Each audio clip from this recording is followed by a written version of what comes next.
What up guys, today we are doing a hair tutorial. I posted a picture on my Instagram on Mother's Day. I did a simple kind of crown, half braid, half updo, crown braid. Anyways, I'm sure there's a million tutorials on Instagram and YouTube everywhere of this hairstyle, but I just thought I would do it because people asked for it. So that's what we're gonna do today. My hair looks kind of crazy. I did a really just rough curl, like less than 10 minutes, just kind of put some wave in my hair. And then I added some texture spray just to give it a little grit while I braid it. And it's the Kristen S working texture spray. Spray that throughout my whole hair. And then what you'll need for this tutorial, you'll need an elastic hair tie, you'll need bobby pins, and you'll need some killer bicep strength because your arms are gonna be up for quite a while doing this. And you'll need some patience, but we can do this together. So you can start with your hair however you have it naturally parted. In my hair, I just keep it parted kind of in the middle-ish. But if you start with your hair to the side, you can start on the side that you part, you know what I'm saying. You can start on whatever side you've had your hair parted. Start with a regular French braid. If you can French braid, you can basically do this hairstyle. I just take a small, probably 1 inch-ish section. And I braid in my bangs. I do have like a little bit of fringe thing. I braid that in just because I've tried leaving it out and doing this thing and it just looked kind of odd in my opinion. But you can leave your bangs out if you want to. This is where you would leave them out. But I'm not going to do that. And then I just take 3 strands, classic French braid scenario here. And then once I've done about maybe 3 or so, now I have to do what you call a Dutch braid and you add it in to the top. And this just kind of makes the braid a little bit thicker. It's on the outside rather than tucked under the braid. The braid is on the outside, so it just makes the braid a little bit larger. If you don't know how to Dutch braid, I'm really bad at explaining it, so I would probably just YouTube how to Dutch braid hair. I'm really sorry. So yeah, you just keep going in this line here. And that's what we're gonna keep doing, just with every strand adding from underneath, because obviously there's not really a ton to add from above, adding hair from underneath here. And I also really like this hairstyle because you can do it if you have medium to long hair. You could probably do it if you had short hair. It would just be a little bit tricky with layers. And then I keep braiding it until I can go as far as I can without having to switch my hands, because this is the part that requires some patience and using too many parts of your brain for this. And you kind of just have to be like, well, if it looks kind of weird in the back, it looks kind of weird in the back. That's my take on it anyway. So really the hardest part of this hair tutorial is trying to keep your hands and the strands in the right order when you go from the back, when you switch sides, essentially.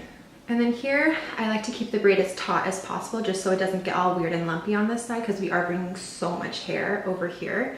And then I will show you what I do with this side in just a second.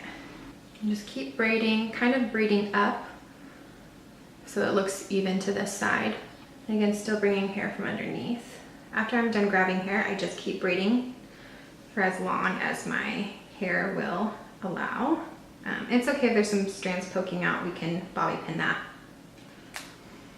And then you'll just take your hair tie, tie it up, and then you're done. No, just kidding, we have a few more steps.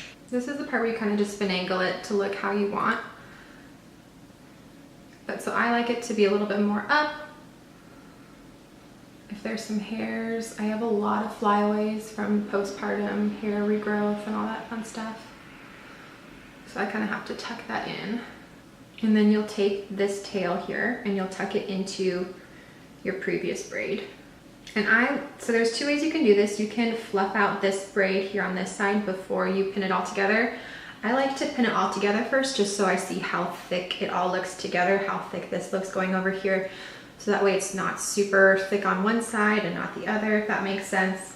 And like I said, if you have extra hairs poking out here, you'll just take a bobby pin and pin it in. This hairstyle is also great because it really doesn't fall out. Like since it's all just one big French braid around your hair, it's not really gonna fall out, but you will probably want to hairspray and pin the loose strands together. So here you can kind of pull apart, make it bigger. I like to braid as tight as I can and then pull apart. That way it's not gonna fall out immediately once I pin it up. If you wanna make your braid even larger. I would suggest getting a hair powder and then powdering into the braid and then patting it in and then pulling again at the braid strands. I do not want this braid any larger, so I am not going to do that for you, but I will link down below my favorite braid hair texturizing powder. I know Kristen S has one too. I haven't used that one, but I will link one that I've used and that I like for making my braids bigger. And there you guys have it. Again, this hairstyle works if you want to do your whole head. You can do the same method. I just like to do it halfway up because sometimes I feel like my ears stick out a lot, so this kind of fixes that. But yeah, my hair is a little bit curled, kind of have a little goddess situation. I don't know, I like it. So yeah, if you want, you can spray more texture spray, make it a little bit more voluminous up here. You could tease your roots just so it's a little bit more full here if you want to do that. And then I would also just spray with a good holding spray. This big sexy hair one never lets me down. It is a little bit crunchier probably than what most people like, but I like that for braids just because it keeps it in there. So this is it, you guys. I hope you enjoyed it. If you did, don't forget to like and subscribe. And if you want to see more content from me, make sure to click on the bell somewhere. Click on the bell so then you can be notified when I do post videos. I hope you all have a great day, and I'll see you next time. Bye.